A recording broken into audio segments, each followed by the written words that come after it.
Συνεχίζουμε τις καταγραφές μας με τον Κώστα το Σιαμίδη και τον Γιώργο Στεφανίδη. Θα γράψουμε το σκοπό «Ο πρόσωπος τραντάφυλλων». Από πού το ξέρουμε το σκοπό? Να πούμε δύο λογάκια, δύο στοιχεία. Εμείς έτσι όπως το ακούσαμε από τις καταγράφες του Σταύρου του Πετρίδη. Το σκοπό αυτό εγώ το άκουγα και στο οικογενειακό περιβάλλον και με άλλα δίσκα. Με παραδοσιακά και με τον Πετρίδη και με τον Φίκο Καλυφατίδη. Έτσι. Αυτές είναι τις πιο παλιές. Ακριβώς.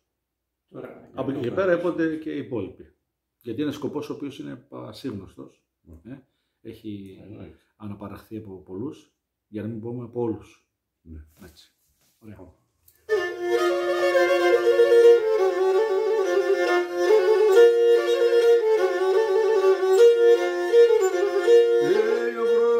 Όπως τραντάφυλλων αρνοπόμελα, έλα ξαναρνοπόμελα, έλα.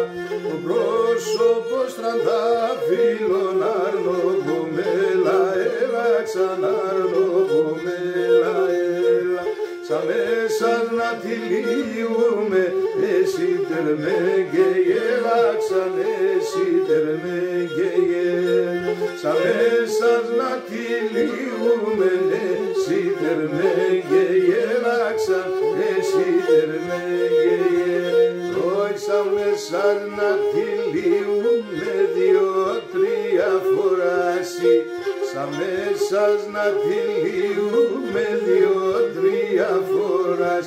Όχοντας τέλος ο πρόσωπος, γιατί είχατε νύχραση. Δάστερος ο πρόσωπος, γιατί είχατε νύχραση.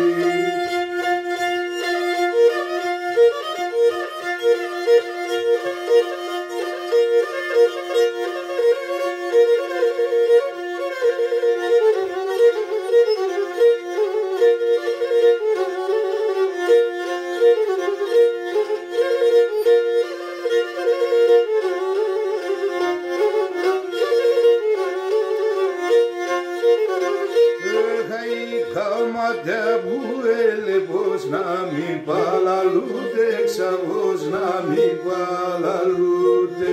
Οι καμάτια που έλε πώς να μην παλαλούτε, ξαβός να μην παλαλούτε.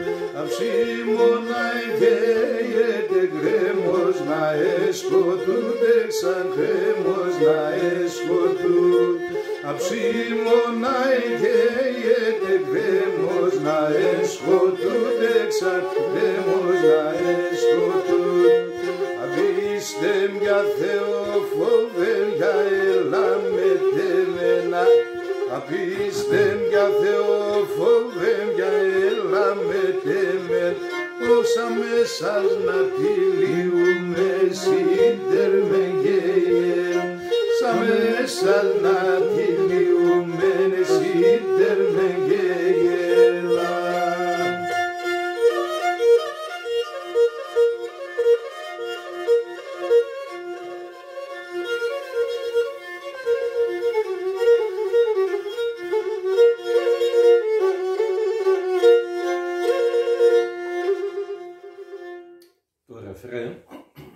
Το έλεγε μεμονωμένα, χωρίς το πρόσωπο στραντάφυλλο, χωρίς το αυτό, σκέτα δηλαδή, μόνο το ρεφρέν, σαν άλλος σκοπός μόνος του, ο Γιου Φαμάν, ο Δαμιανίδης, ο Γιάννης.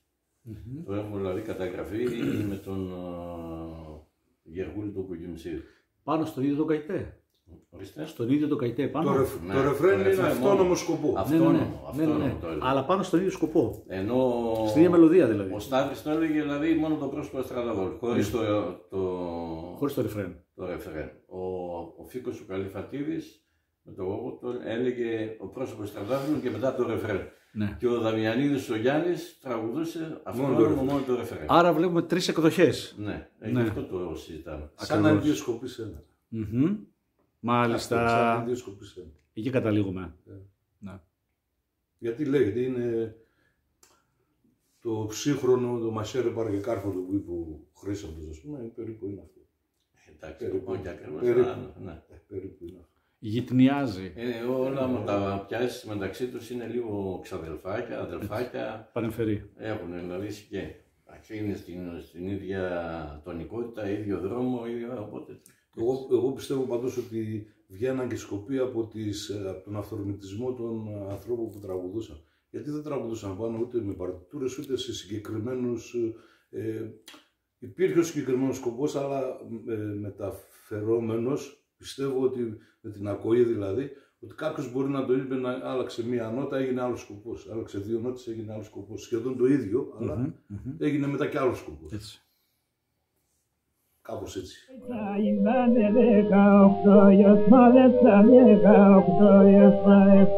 Βάζω που